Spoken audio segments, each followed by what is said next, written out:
बरं झालं हो, माझा लोक जित्ता झाला. देवाने त्याला जीवनदान दिलं आणि दैवी शक्ती बी दिली. देवा, तुझं लई म्हणजे लई उपकार आहे. माझ्या लेकाचे प्राण मला परत दिले, तू त्याला जेवण केलंस. पण खरं सांगू काय, कसं घडतंय काय घडतंय म्हणजे मला आहे ना तू काय उमजच पडणं झालंय. म्हणजे बघा ना, ह्यो आधी मेला होता, मग जिथं काय झाला, पोरांना काय बरं करत सुटला, काय चाललंय काय कळना झालंय. काय करायचे, माझा लोक लई निर्मळ मनाचा आहे, म्हणून दैवी शक्तीच दिली बघ देवानं. निर्मळ मनाचा. हे काय बी असू द्या, पण घरावरचं संकट टळलं. गोपाळ बी जितताय आणि बारके पण सगळीच बरी झाली. बरोबर आहे, पण हे त्याने कसं केलं असेल म्हणजे मला काहीच कळना झालंय.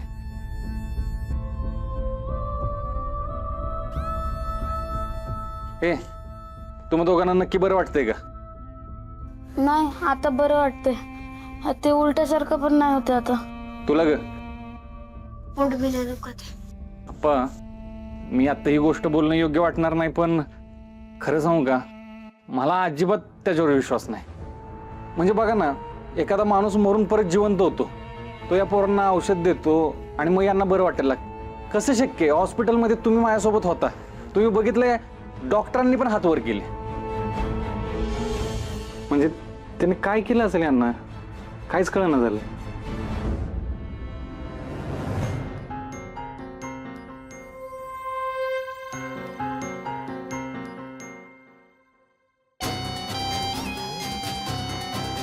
हे काय चाललंय तुमचं?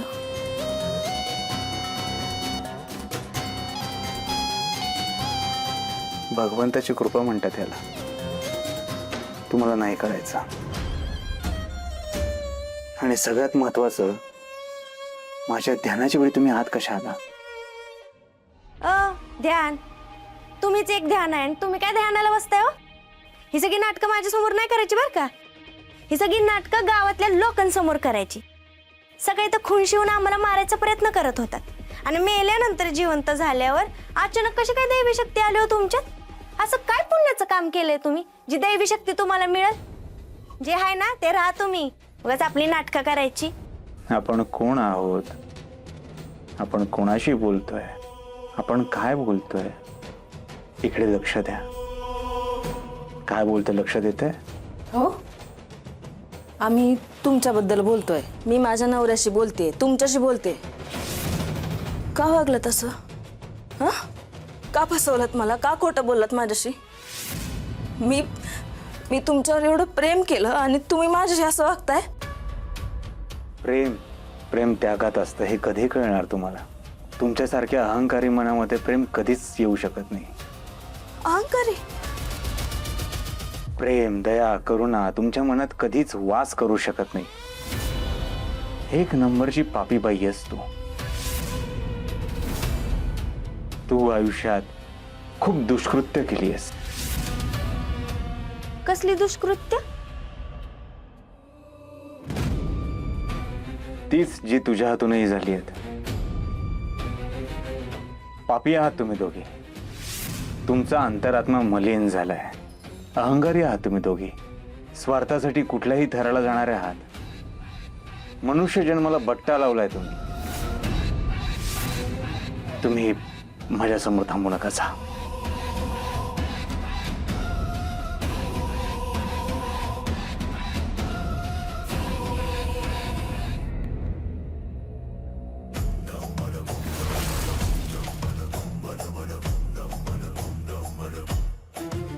देवी सिंग, आपण एक नंबरचे माठ आहोत, किंवा माती खाण्यात इतके एक्सपर्ट झालोय. अरे आपल्या लक्षात का नाही आलं, या धंद्यात एवढा पैसा आहे, एवढा मान आहे. असो, देर आहे दुरुस्त आहे. आता या भोळ्या भाबड्या माणसांच्या भोळ्या भाबड्या श्रद्धेचा मी असा फायदा घेणार आणि आपलं ठरलंय.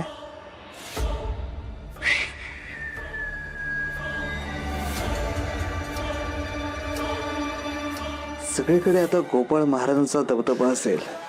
आता माझ्या समोर हे भक्तगण लोटांगण घेतील, भोळी भाबडी माणसं नतमस्तक होतील, त्यांना बघून राजकारणी माणसंही नतमस्तक होतील. आणि आपण तर देवीसिंग आहोत. आपला फायदा असल्याशिवाय आपण कुणाला मदत थोडीच करणार. चिक्कार पैसा कमवायचा आता. त्याचबरोबर ज्यांनी ज्यांनी माझा इगो हर्ट केलाय, मला त्रास दिलाय, त्या प्रत्येकाला मी माझ्या पायाशी आणून बसवणार. या सगळ्या भोळ्या भाबड्या जनतेचं, माझ्या भक्तांचं चक्रव्यूह भेदून माझ्या खऱ्या चेहऱ्यापर्यंत कधीच कोणीच पोचू शकणार नाही. ना तो जामकर, ना तो भाई.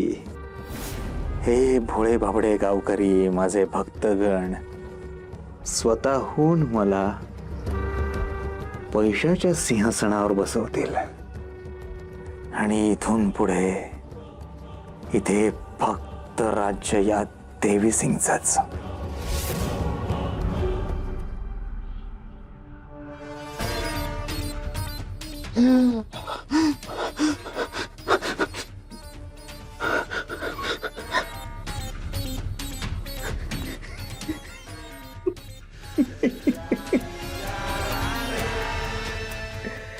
हे भारी सुचलंय तुला, हा? भारीच सुचलंय.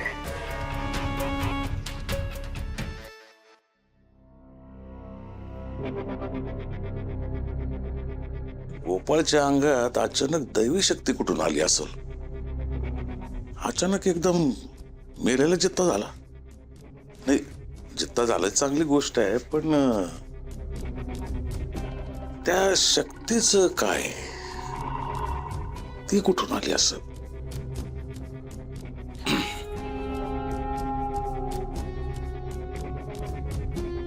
काय हो, कसला विचार करताय तुम्ही? बी तोच विचार करताय ना जो मी विचार करते. काय झालं असेल अचानक एकदम असा आपला गोपाळ वेगळा का वागतोय? असं काय झालं असेल?